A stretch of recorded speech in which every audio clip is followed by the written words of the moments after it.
Olá para você! No vídeo de hoje a gente vai fazer uma pequena reflexão sobre contentamento. Por que a gente reclama de tudo, né? Por que a gente reclama quando a gente tem muito? Por que a gente reclama quando a gente não tem nada? Afinal de contas, a felicidade ela está aonde?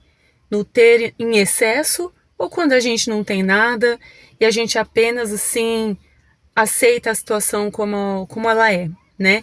E é sobre isso que a gente vai falar hoje. A gente está no finzinho, no penúltimo capítulo de Provérbios, e eu convido você a ficar até o final para ver o que a Bíblia traz de lição para a gente hoje. Olá para você, eu sou a Jaque e esse é um canal de leitura diária da Bíblia. Eu falo isso todo dia porque está chegando gente nova aqui, então se o YouTube recomendou esse vídeo para você, você não sabe do que se trata, esse canal vai falar sobre isso. A gente tira ali uns minutinhos do dia para refletir sobre a palavra de Deus. É sempre um capítulo por dia, não mais do que isso. E no final eu faço comentários acerca da leitura que estamos fazendo juntos. Aqui no canal nós já temos outros livros, outras leituras aqui. Temos playlists desses livros, né? Inclusive, nós temos uma playlist, algumas playlists novas de assuntos. Então, tem lá playlist sobre a língua, tem lá playlist para mulheres, para liderança, enfim. Você pode montar o seu próprio plano de leitura, mas o importante é ler a Bíblia e ler todo dia. Antes da leitura de hoje, vamos falar com Deus pedindo que Ele dê para a gente sabedoria e entendimento para essa palavra tão importante que Ele tem para nós reservado hoje. Pai, em nome de Jesus, eu te agradeço desde já por essa palavra. Eu peço perdão pelos meus pecados, as minhas falhas. Senhor, e coloco diante do Senhor esse tema, esse texto, aquilo que vamos ler. Pai, nós sabemos que a sua palavra ela é vida para nós. E eu peço que fale com a gente, que à medida que a gente lê a sua palavra, nós possamos encontrar direção, cura, consolo, conforto. Que a sua palavra nos transforme por inteiro, de dentro para fora. É o que eu te peço e te agradeço. Também peço ao Senhor, na sua graça, que visite essa pessoa que está me assistindo, a casa dela, tudo que ela tem, e dê também a ela, Senhor, a sabedoria necessária para ela seguir com esse dia, na palavra do Senhor, de repente uma direção que ela está procurando. Que o Senhor venha ajudá-la a ler a sua palavra todo dia, para que ela encontre no Senhor contentamento, felicidade, tudo aquilo que ela precisa. É o que eu te peço e te agradeço em nome de Jesus. Amém. Bom, pega lá sua Bíblia então, se for o caso, dá um pause aqui no vídeo, pega a Bíblia, celular, ou ainda que você não tenha, apenas me ouça, a fé vem pelo ouvir, e vamos ler Provérbios 30, em que está escrito assim: Palavras de Agur, filho de Jaque, de Massá, diz o homem a Itiel e a Ucal. Na verdade, sou o mais tolo de todos, não tenho o entendimento do homem. Não aprendi a sabedoria, nem tenho o conhecimento do santo. Quem subiu ao céu e desceu? Quem segurou os ventos em punho? Quem amarrou as águas nas suas vestes? Quem fixou todas as extremidades da terra? Qual é o seu nome e qual é o nome de seu filho? Certamente sabes. Toda a palavra de Deus é pura. Ele é um escudo para os que nele confiam. Nada acrescentes às suas palavras, para que ele não te repreenda e tu sejas tido por mentiroso. Peço-te que não me negues duas coisas antes de morrer. Afasta de mim a falsidade e a mentira. Não me des nem a pobreza, nem a riqueza. Dá-me apenas o pão de cada dia. Para que na fartura não te negue e diga quem é o Senhor, ou, empobrecendo, não venha furtar e profane o nome de Deus. Não calunieis o servo diante de seu senhor, senão ele te amaldiçoará e serás culpado. Há quem amaldiçoa o pai e não abençoa a mãe. Há quem se considere puro, mas nunca foi lavado da sua impureza. Há pessoas de olhar arrogante e olhos altivos.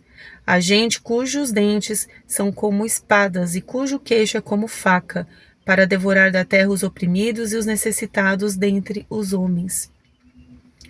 A sanguessuga tem duas filhas. Dá. Há três coisas que nunca se fartam. Sim, quatro que nunca dizem basta. A sepultura, o ventre estéril, a terra que nunca se farta de água e o fogo que nunca diz basta. Os olhos que zombam do pai ou desprezam a obediência à mãe serão arrancados pelos corvos do vale e devorados pelos filhotes de águia. Há 3 coisas maravilhosas demais para mim. Sim, 4 que não entendo. O caminho da águia no ar, o caminho da cobra no penhasco, o caminho do navio no mar e o caminho do homem com uma virgem. O procedimento da mulher adúltera é assim. Ela come, limpa a boca e diz, não fiz nada de errado. Há 3 coisas que fazem a terra tremer. Sim, 4 que ela não pode suportar.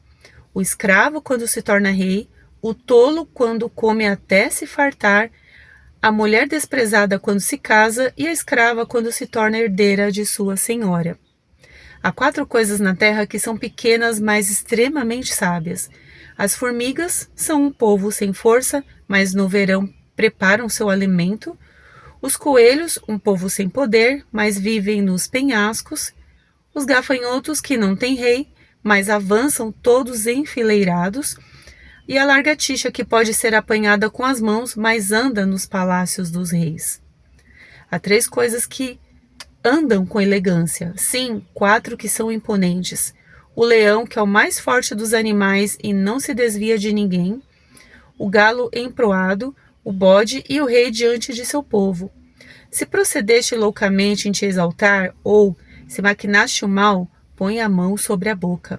Assim como bater leite produz manteiga e torcer o nariz produz sangue, assim também provocar a ira produz desavença. Capítulo 30 de Provérbios é bem curioso por vários motivos.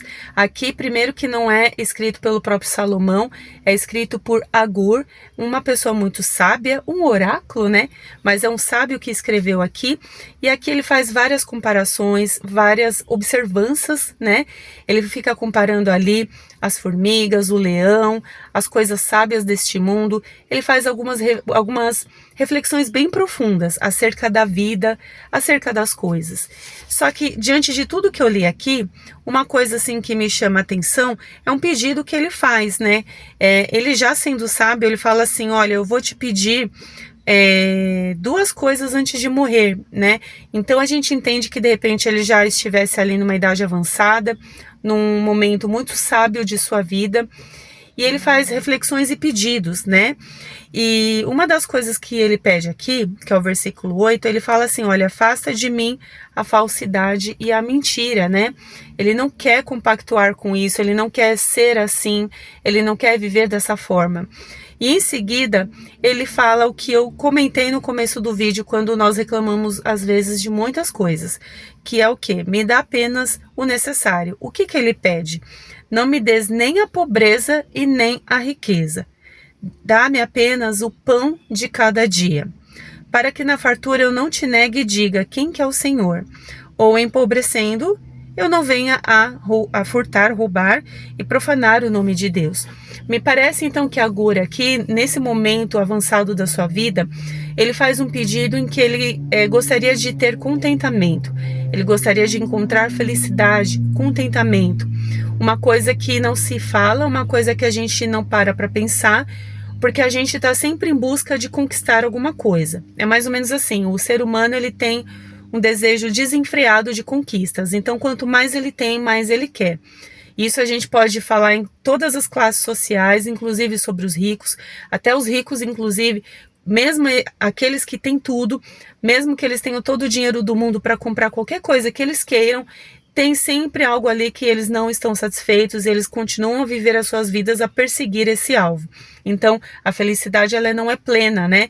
Ela não é algo assim que a pessoa ela chega num ponto da sua vida e ela simplesmente assim pode dizer estou feliz, estou satisfeito com o que eu tenho. E o texto aqui, ele traz essa reflexão que nos faz assim também trazer para a vida da gente sobre as coisas que nós temos, as coisas que nós já conseguimos, as coisas que nós ainda não chegamos lá e o que nós fazemos com tudo isso a ponto de dizer, eu não sou feliz. Eu não estou feliz com a minha vida, não gosto disso, não quero isso. Eu poderia ser mais feliz se eu tivesse isso. Aí a pessoa vai lá e conquista, chega naquele patamar e descobre que ela ainda não é feliz. E aí ela coloca um outro alvo, um outro objetivo, ela persegue esse alvo, chega nesse objetivo, alcança esse sonho e ainda conclui que não é feliz ali. Então, gente, eu acho que a sabedoria aqui de Agur para nós é encontrarmos o contentamento, o equilíbrio, né? Não termos de mais e não termos de menos. Aqui no pedido que ele faz, ele pede bem especificamente. Ele não quer ser uma pessoa empobrecida para que ele não venha roubar, não venha furtar e ainda profanar o nome de Deus. É interessante que Agur, mesmo ele sendo uma pessoa muito sábia, considerado um oráculo, ele começa o capítulo 30 dizendo assim que ele é o mais tolo dos homens, ele não se considera, ele não se vê sábio. Isso significa assim, imagina se ele se considerasse. Ainda que ele se visse como o mais tolo de todos os homens, ele ainda consegue ter um desejo muito sábio, que pelo menos passa pra gente. E esse pedido é o quê? É sobre o contentamento, é sobre o equilíbrio. Ele não quer ter de menos, porque ele entende que se ele fosse pobre, se ele fosse uma pessoa muito empobrecida, uma pessoa que passasse muita necessidade, ele provavelmente sairia para roubar e o nome de Deus seria profanado. E isso ele não queria que acontecesse. Por outro lado, ele também não queria ter em excesso. Ele não queria ter riquezas demais, para que ele não viesse a negar o próprio Deus. É o que ele diz aqui no seu pedido. Isso nos ensina que quando nós temos também riquezas, nós temos todas as coisas em excesso, a capacidade que a gente tem de esquecer de Deus é infinitamente grande. Porque quando nós temos em excesso, nós temos o apoio ali que é o dinheiro. Não é Deus que passa a ser ali o nosso apoio em tudo. Porque nós não estamos vivendo uma escassez de coisas, nós estamos tendo uma abastança, um excesso. Então aquela riqueza, aquele dinheiro, tudo aquilo se torna apoio para nós. E isso faz com que a gente se esqueça de Deus, se esqueça de quem nos deu também. E é importante a gente trazer essa reflexão nos dias de hoje, para que a gente também não se cobre tanto, para que a gente, quando a gente não conseguir certas coisas, a gente também não entender que nós somos miseráveis, mas a gente aprender a encontrar assim, contentamento, ser feliz com aquilo que Deus já nos permitiu chegar até aqui, ter até aqui, sabe? É a gente ter o suficiente para que a gente tenha um coração grato a Deus por tudo que Ele nos deu. Porque não se trata das coisas e não se tratam das pessoas envolvidas. Se trata de Deus, daquele que deu aquelas coisas pra gente. Sabe? A oração aqui, o pedido, aliás, de Agur, quando ele fala, olha, eu só quero ter o pão de cada dia, vai muito de encontro com a oração de Jesus, quando ele ensina a gente a fazer a oração do Pai Nosso, né? E ali no pedido da oração do Pai Nosso, ele fala, dá-nos o pão nosso de cada dia. Ou seja, o desejo ali do sábio Agur já estava alinhado com a oração de Jesus. E a oração de Jesus também nos ensina o quê? O contentamento, o viver cada dia o seu dia. A gente estar feliz com o que a gente tem, sabe? E aquilo que a gente ainda não almejou, não alcançou, a gente entender que Deus tem o controle de todas as coisas. Se isso for para ser bênção na vida da gente, e se estiver alinhado também ao desejo de Deus para nós, no seu tempo Deus vai conceder, no seu tempo Ele vai fazer. Só que enquanto esse tempo não chega, a gente não precisa viver uma vida infeliz. A gente precisa perceber as coisas que Deus já nos deu e encontrar nelas contentamento. Encontrar ali todos os detalhes, ainda que pequenos, que foi o próprio Deus que deu pra gente, e ali encontrar contentamento.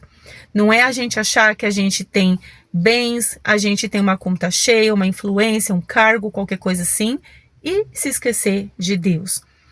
Ou também a gente achar que vive uma vida puramente de escassez, sabe? Puramente de privação. A gente não pode fazer nada e a gente começa a duvidar da presença de Deus, da existência de Deus. Então a gente precisa ter esse coração que encontre em Deus o contentamento. Ainda que a gente esteja vivendo um momento, por exemplo, de muita privação, pedir que Deus venha transformar esse cativeiro, essa situação. Mas ainda assim, encontrar contentamento. Encontrar algo ali que nos ajude a encontrar felicidade. Sabe por quê? Porque, como eu disse, não se tratam ali das coisas envolvidas, mas se trata de quem cuida de você, que é o próprio Deus. E a Bíblia diz também que o justo não mendigará o pão. Deus não vai permitir que isso aconteça naquele que é justo, naquele que busca. Mas a gente precisa também aprender a reconhecer que tudo tudo vem de Deus, porque dele, por ele, para ele são todas as coisas. Você não tem o emprego que você deseja? Agradeça ao Senhor. Você ainda não tem filhos? Agradeça ao Senhor. Você ainda não se casou? Agradeça ao Senhor. Você ainda vive numa casa simples? Agradeça ao Senhor. Você tem uma casa com piscina? Agradeça ao Senhor. Porque tudo vem dele, gente. E esse é o desejo que tem que ser o nosso coração. A nossa felicidade, ela não está pautada nas coisas deste mundo, nas pessoas ao nosso redor. A nossa felicidade está em Cristo. Só nele nós vamos encontrar verdadeiro contentamento. Eu espero que esse vídeo tenha te abençoado, falado com você. Quando terminar, pensa nas coisas que Deus já te deu, nas coisas que Deus está te dando hoje e seja grato e seja feliz, tá bom? Que Deus abençoe você e até amanhã no próximo vídeo, se Deus quiser. Tchau, tchau.